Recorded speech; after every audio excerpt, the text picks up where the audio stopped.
জানো তো বন্ধুরা, আজকে কিন্তু আমার বিছানা ছেড়ে উঠতে ইচ্ছে করছে না। দেখো, আমার মেয়ে কিন্তু এখনও ঘুমিয়ে আছে, আমিও শুয়েছিলাম। ঘুম থেকে উঠে আমি কিন্তু তোমাদের সাথে এই ভিডিওটা শেয়ার করব বলে ভিডিওটা শ্যুট করছি। আমি কিন্তু এখনও পর্যন্ত বাসি বিছানায় বসে রয়েছি।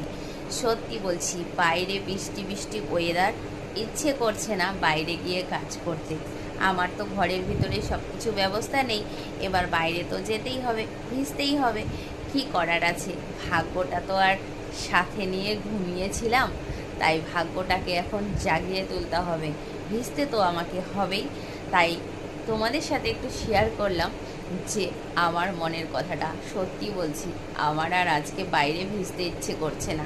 দেখো, কম্বল গায়ে দিয়ে শুয়েছিলাম, ঠান্ডা ঠান্ডা ওয়েদার। জানো তো, তোমরা হয়তো ভাববে যে ঠান্ডা ওয়েদার, সত্যি বলছি বাইরে প্রচুর বৃষ্টি হচ্ছে, ওয়েদার ভীষণ মজাদার। তো তাই মনে হচ্ছে হালকা পাখা চলবে ওপরে, কম্বল গায়ে দিয়ে শুয়ে থাকবো।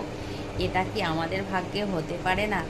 না বন্ধুরা, মেয়েদের ভাগ্যে এটা হতে পারে না। সকাল সকাল ঘুম থেকে উঠতে হবে, বাসি কাজ ছাড়তে হবে, সব কিছু করতে হবে আমাদেরকে।